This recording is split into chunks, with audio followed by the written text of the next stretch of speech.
आप सभी का सिविल सर्विसेज विद जकी में स्वागत है। और हम आज एक नया वीडियो लेके आए हैं और इसमें हम बेसिकली डिस्कस करेंगे आर्कटिक महासागर का अटलांटिकीकरण, अर्थात आर्कटिक महासागर किस तरह से अटलांटिक महासागर में तब्दील हो रहा है। इसके विभिन्न फेनोमेनन को जानेंगे कि किस तरह से ये हो रहा है और ये किस तरह से हमारे क्लाइमेट चेंज को इम्पैक्ट करता है। और ये वीडियो आपके लिए बहुत ही इंपॉर्टेंट होने वाला है, ये मुख्य परीक्षा की दृष्टि से भी और प्रारंभिक परीक्षा की दृष्टि से भी। तो मुख्य परीक्षा के लिए भी हम प्रश्न लाए हैं आपके लिए और प्रारंभिक का तो आप जानते ही हैं। तो इसीलिए बने रहिए, ये वीडियो काफी इंपॉर्टेंट होने वाला है। तो चलिए देखते हैं इसके सब टॉपिक कौन कौन से हैं। तो इसमें सबसे पहले हम लोग जानेंगे कि अटलांटिकीकरण क्या है, इसके बारे में।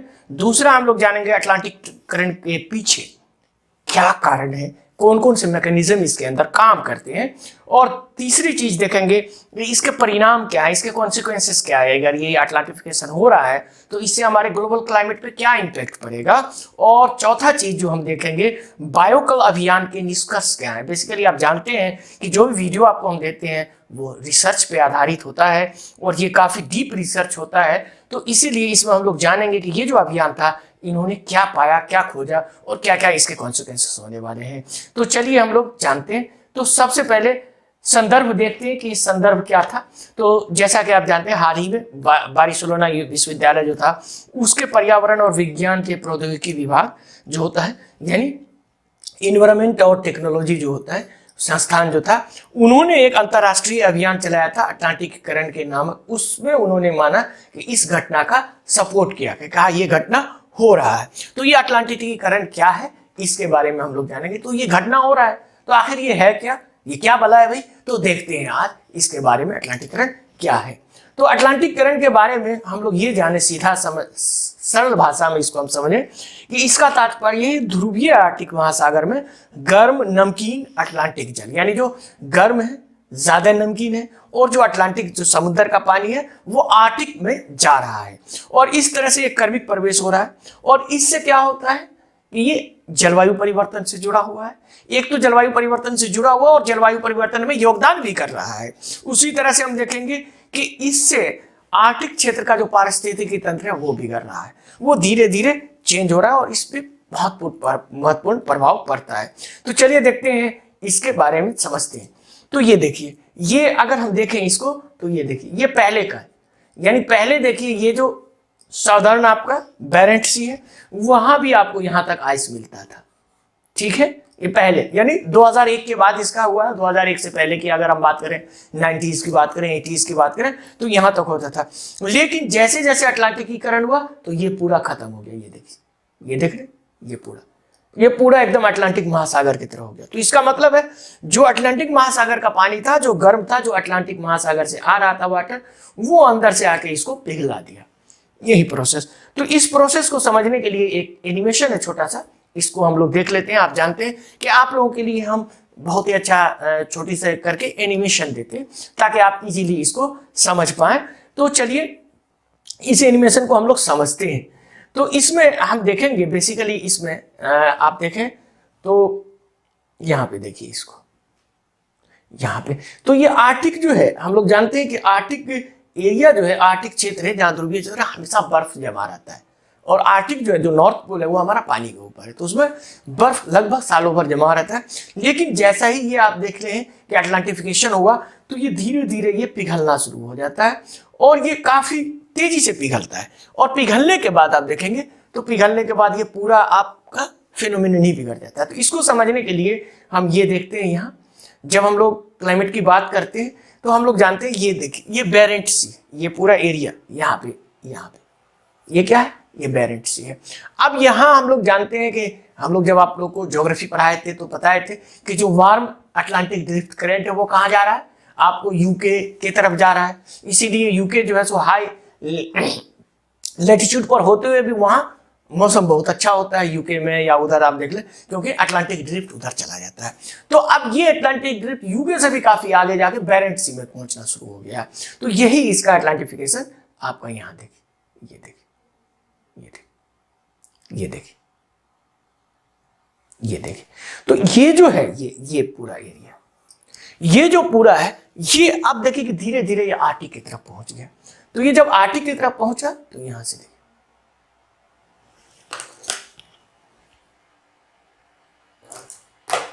यहां तो यहां पे आप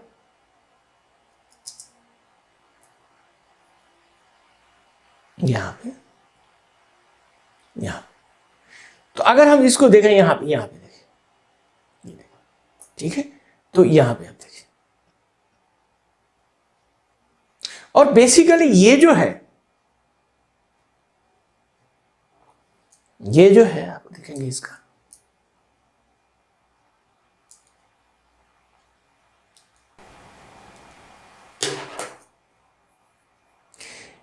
ये जो है बेसिकली आप देखेंगे ये वाला, ये इसको हम लोग कहते हैं अटलांटिक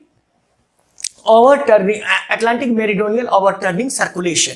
ये बेसिकली यहीं से ओवरटर्न होता है जो ग्लोबल थर्मोक्लाइन बेल्ट के होता है। और ये ग्लोबल थर्मोक्लाइन बेल्ट क्या होता है, इस पे हम एक स्पेसिफिक वीडियो आप लोग को पिछले बार दे चुके हैं। वो वीडियो ये है, इस वीडियो को जाके आप जरूर देखिएगा। इसमें मैंने पूरा समझाया किस तरह से ये सर्कुलेशन चलता है। और ये सर्कुलेशन काफी इंपॉर्टेंट है हमारे ओशन सर्कुलेशन के साथ साथ क्लाइमेट के लिए भी। अगर ये सही से नहीं चले, ये पूरा होता है कितने, लगभग इसको ये पूरा सर्किल जो आप देख रहे हैं, इस पूरा सर्किल को होने में लगता है तकरीबन, आप देखेंगे इसको, अभी हम इसको देखते हैं यहाँ पे, ये देखिए, ये जो पूरा है ये इसको होने में लगभग 1000 साल लगता है। लेकिन आप देखें इसको, ये बहुत इंपॉर्टेंट होता है। और यहाँ आप देखिए, अब यहाँ जो इंट्रूशन हो गया यहाँ पे आगे देखिए, यहाँ पे अब यहाँ पे आगे आपका जाएगा तो कितना हो जाएगा, ये पूरा जो बेरेंट सी में है इसमें गर्म अटलांटिक धारा पहुंचने लगता है। और ये जो गर्म अटलांटिक धारा पहुंचता है तो यहाँ देखिए, और यही आपको धीरे धीरे आप देखेंगे क्या होगा कि जो यहाँ सी आइस बनता था वो सी आइस बनना बंद हो जाएगा धीरे धीरे। ये पानी और इसके जो रिसर्च आए हैं उस पर तो आगे हम लोग चर्चा करेंगे ही। यहाँ पे अगर हम देखें, यहाँ ये देखिए, ये पूरा जो आइस बनता है, जैसे कि इस तरह से इसको ढका होना चाहिए आइस की तरह, लेकिन ऐसा होता नहीं है क्योंकि इसके अंदर बल्ब, ये देखिए इसका, ये हॉट स्पॉट इसको आप कह सकते हैं। ये देखिए, ये हॉट स्पॉट किस तरह से बढ़ा और बढ़ा, तो यहाँ का आप देखिए पूरा आइस आपका यहाँ हो गया, ये देखिए यहाँ पे। तो इस तरह से आप देखिए कि ये जो होता है इसी को अटलांटिफिकेशन, यानी कि जो अटलांटिक का वाटर है वो आर्टिक की तरफ आपका जा रहा है, यानी वो पोलर को सब पोलर एरिया बना रहा है। तो ये काफी इंपॉर्टेंट एरिया है। आगे देखते हैं, तो अटलांटिक के पीछे तंत्र क्या है, कौन सा मैकेनिज्म है, कौन सा तंत्र है जो काम करता है। तो इसमें नंबर 1 पे आप देखेंगे कि महासागर की परत संरचना, ये लेयर्ड संरचना होता है। यानी इसको हम देखें तो ये मुख्यतः 3 लेयर में होगा। पहला तो ऊपरी लेयर होगा जो सतह पर होगा, आप यहाँ देखिए, यहाँ पे देखिए, जिसमें नदियों का ताजा पानी और समुद्री बर्फ से बना होता है। इसको सतही मिश्रित लेवल कहते हैं, मिक्स लेवल कहते हैं। उसी के नीचे जाएंगे तो हेलोक्लाइन होगा, जो ठंडी हेलोक्लाइन होता है। उसी के और नीचे जाएंगे तो क्या होगा, पिक्नोक्लाइन होगा। और पिक्नोक्लाइन जो होगा, वहां जितने आप नीचे जाएंगे उतनी ज्यादा गर्मी बढ़ती जाएगी, क्योंकि वो कहां से आ रहा है, अटलांटिक तरफ से आ रहा है। तो ये आपको काफी इंपॉर्टेंट है। आगे हम लोग इसको लेयर को देखें, यहाँ पे ये देखिए, यहाँ पे देखिए, ये सी आइस है, यहाँ देखिए सोलर रेडिएशन होता है तो इस तरह से ये पिघलता है। और यहाँ देखिए उसके नीचे जी, ये तो आपका मिक्स लेयर है जहाँ सी आइस और रेडिएशन जो आपका आता है सोलर रेडिएशन, और जो आपका समुद्र से पानी, नदी से पानी आया, ये सारी मिलता है। उससे नीचे आप जाएंगे ये एरिया, तो ये कोल्ड हेलोक्लाइन, हेलोक्लाइन से नीचे जाएंगे तो यही होगा आपको पिक्नोक्लाइन। पिक्नोक्लाइन, तो ये जो पिक्नोक्लाइन है, ये आप जैसे नीचे जाएंगे उतना ज्यादा गर्म, ये देखिए यहाँ लाल दिखाया गया, तो ये यहाँ जो लाल दिखाया गया ये पिक्नोक्लाइन है। तो ये काफी इंपॉर्टेंट आपका होता है। उसी के आगे हम लोग चलते हैं इस मैकेनिज्म को और अच्छे से समझने के लिए कि मिश्रण की प्रक्रिया होती है। जैसा कि मैंने बताया, जैसे ही हेलोक्लाइन कमजोर हो गया तो उसके नीचे जो परत था आपका, जो पिक्नोक्लाइन था, वो उसके ऊपर चला जाता है। और इस तरह से आप देखें कि बर्फ का जो आवरण है वो खत्म हो जाता है, चूंकि गर्म मिलेगा बर्फ पिघल जाएगा, और फिर गर्मी में समुद्री बर्फ नहीं बनता है और बर्फ का आवरण भी कम हो जाता है, जो उसका आइस कवर जो होता है वो कम हो जाता है। तो ये सारी चीजें होती है। तो ये दोनों चीजें इसमें होती है। आगे हम देखेंगे इसी में कि वायुमंडलीय प्रभाव। हम लोग जानते हैं, जब हम लोग प्रेशर बेल्ट पढ़ते हैं ज्योग्राफी में आप लोगों के साथ हम लोग कई बार पढ़ा है। तो जब प्रेशर बेल्ट पढ़ते हैं तो उसमें हम जानते हैं कि जो पोलर रीजन है वो हाई प्रेशर बेल्ट मिलता है। और जो हाई प्रेशर बेल्ट होता है तो इससे ये है कि जो कुछ लोग सुझाव देते हैं कि ऐसा नहीं है कि सीधा अटलांटिक का गया और ऊपर चला गया, लेकिन जो प्रेशर जो काम करता है उस प्रेशर से जैसे ही आपका आइस पिघल गया तो वो हल्का हो गया, वो आपका आराम से यहाँ चला जाता है। तो इससे मिलता है जो वायुमंडलीय बल है समुद्री बर्फ को नुकसान से बढ़ जाता है और इससे महत्वपूर्ण भूमिका, और इसमें भी अटलांटिफिकेशन में ये भी काफी इंपॉर्टेंट रोल निभाता है। और फाइनली हम लोग देखेंगे जो समुद्री बर्फ का आवरण रहता है उसमें भी बदलाव होता है। ठीक है, उसमें बदलाव ये होता है कि जो पानी है वो गर्म पानी वो आप देखेंगे दक्षिणी बेरेंट सागर जैसे क्षेत्रों में आ जाता है, और इस तरह से आप देखेंगे कि ये खुले पानी की स्थिति हो जाती है, यानी आइस फ्री हो जाता है पूरा। यानी जो दक्षिणी बेरेंट सी बर्फ से भरा हुआ था वो उसमें आपको एक भी बर्फ नहीं मिलेगा, आइस फ्री हो गया।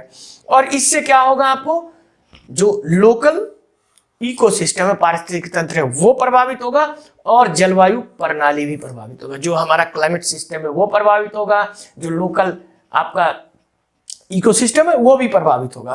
तो इससे आपको व्यापक जलवायु परिवर्तन में जो संकेत है वो भी काफी इंपॉर्टेंट है। इसके आगे और हम लोग देखते हैं तो इसमें देखते हैं अटलांटिकीकरण के परिणाम क्या है, कि यानी इसके क्या कॉन्सिक्वेंसेस होते हैं। चलो मान लेते हैं कि ये मैकेनिज्म है, ये हो रहा है, तो इससे होने से क्या क्या हो रहे हैं।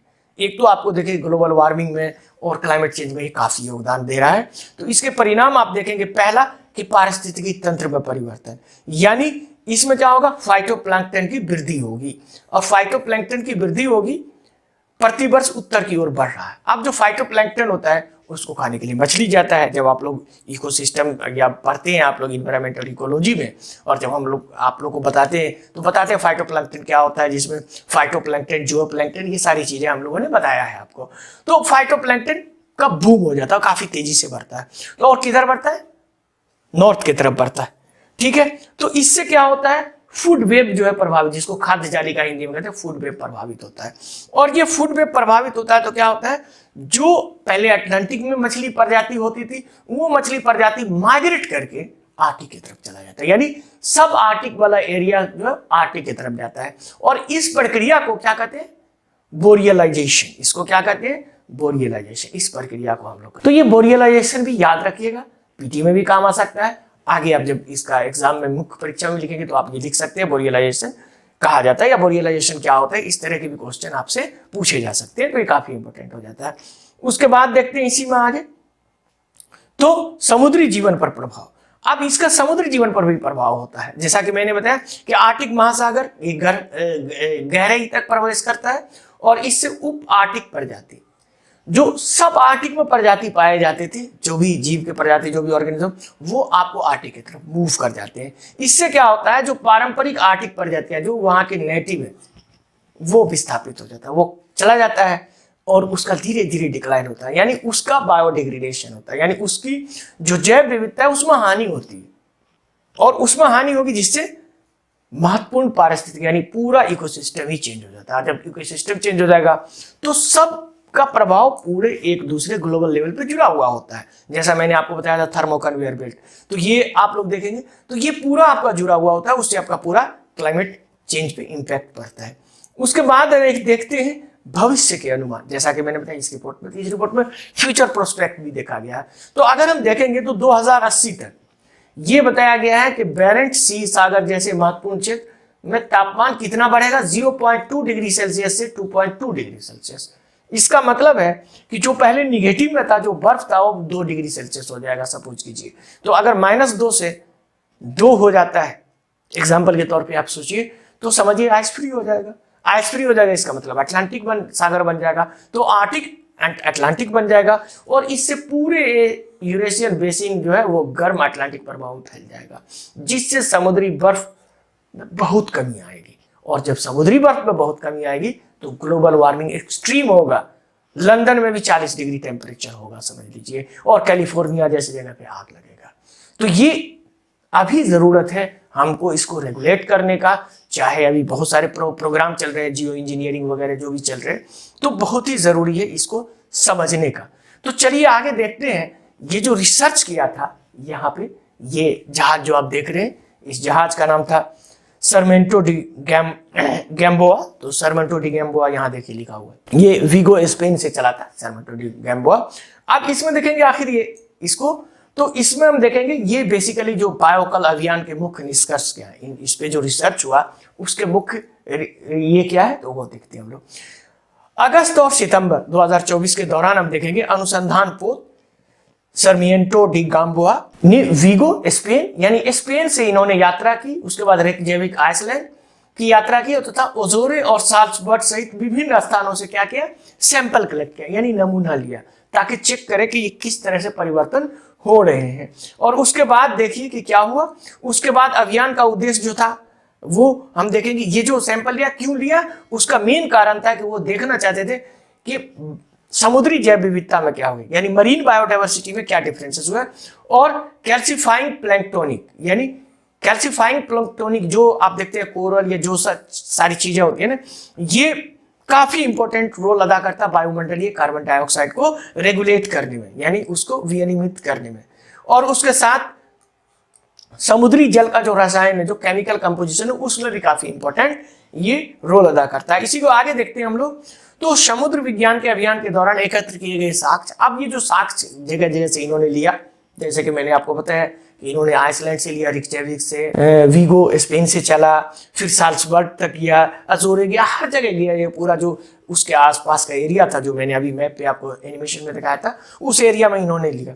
और इससे क्या हुआ कि इस पर ये प्रकाश डालते हैं कि जलवायु परिवर्तन के परिणाम स्वरूप ये प्रक्रिया जो है समुद्री जैव विविधता और पारिस्थितिकी तंत्र की गतिशीलता पर गहरा प्रभाव पड़ता है। अब क्या है, समुद्री जैव विविधता समाप्त हो रही है। कैसे समाप्त हो रही है, तो अब आप देखिए कि जो आर्टिक का जो मूल था वो खत्म होकर सब आर्टिक में जा रहा है, यानी जो सब आर्टिक एरिया है उसको हम लोग कहते हैं बोरियल टैगा कहते हैं, टैगा और टुंड्रा हम लोग जब क्लाइमेट पढ़ते हैं तो ये बोरियल फॉरेस्ट हम लोग कहते हैं। तो ये बोरियलाइजेशन हो रहा, समझ रहे हैं। उसी तरह से हम देखेंगे तो पारिस्थितिकी तंत्र की गतिशीलता पे भी इंपैक्ट पड़ेगा। अब उस पे इंपैक्ट पड़ने पे क्या होगा, आपका आइस कवर खत्म हो रहा है, ग्लोबल वार्मिंग बढ़ रहा है, फिर आपको क्या होगा, अनियमित वर्षा हो जाएगा, जहां वर्षा नहीं वहां वर्षा, सऊदी अरब में वर्षा, कैलिफोर्निया में आग लगना, ये सारी घटना जो है इसके परिणाम है। तो ये काफी इंपॉर्टेंट टॉपिक था, इसीलिए जो क्लाइमेट से रिलेटेड था तो हमको लगा कि आप लोगों के लिए काफी इंपॉर्टेंट है। तो ये आप कहिएगा कि सर ये तो ठीक है, आइए में कैसे क्वेश्चन पूछ सकते हैं, तो चलिए उसके बारे में भी, क्योंकि मेन जो फोकस है हमारा वो है कि मुख्य परीक्षा में कैसे आपके क्वेश्चन आ सकते हैं और प्रारंभिक में कैसे आ सकते हैं। तो चलिए देखते हैं मुख्य परीक्षा। तो आईएएस मुख्य परीक्षा के लिए प्रश्न, तो यहां हम देखेंगे पहला प्रश्न इस तरह से है कि अटलांटिकीकरण के संभावित वैश्विक निहितार्थ क्या है और जलवायु परिवर्तन से इसका क्या संबंध है। जैसा कि मैंने बताया जलवायु परिवर्तन होता है तो अटलांटिफिकेशन होता है, तो ये सारी चीजें हमने बताया था, और अटलांटिफिकेशन होने से और इसका इंटेंसिफाई होता है क्लाइमेट चेंज पे। दूसरा क्वेश्चन हम देखते हैं, आर्कटिक महासागर का अटलांटिकीकरण की व्याख्या करें, यानी ये क्या है, इसको व्याख्या करना है आपको, और इसके कारणों और आर्कटिक के पारिस्थितिकी तंत्र पर पड़ने वाले प्रभावों की चर्चा करें। तो यानी इसके क्या कारण है, जो मैंने आपको बताया था कि मैकेनिज्म, और उसके बाद आपको क्या करना है, इसके प्रभाव, यानी जैसे कि मैंने बताया कि सब आर्टिक हो रहा है, आर्टिक सब आर्टिक में चेंज हो रहा है, तो ये प्रभाव, ये सारी चीजें बताना। तो ये सारी चीजें इस वीडियो से आपको आ जाएगा, काफी इंपॉर्टेंट है। उसके साथ आप लोग जानते ही हैं जो हमारा टेस्ट सीरीज है उसमें आप जरूर शामिल हो सकते हैं, और इसमें आज का प्रश्न जो हमारे चैनल पे आता है, हमारे चैनल पे जाएंगे कम्युनिटी में तो आपको इस तरह का आज का प्रश्न मिलेगा। तो आज का प्रश्न जाइए, ढेर सारे आज के प्रश्न आपको इसमें मिलेंगे, उसमें आंसर दिया हुआ, डिटेल दिए हुए, सारी चीजें दी हुई है। तो आप जाइए वहां देखिए और बनाइए और तैयारी कीजिए। आई होप कि आप लोग जरूर जो अभी तक देखे हैं, देखने के लिए बहुत बहुत शुक्रिया। मिलते हैं अगले वीडियो में, तब तक के लिए आप सभी का बहुत बहुत धन्यवाद।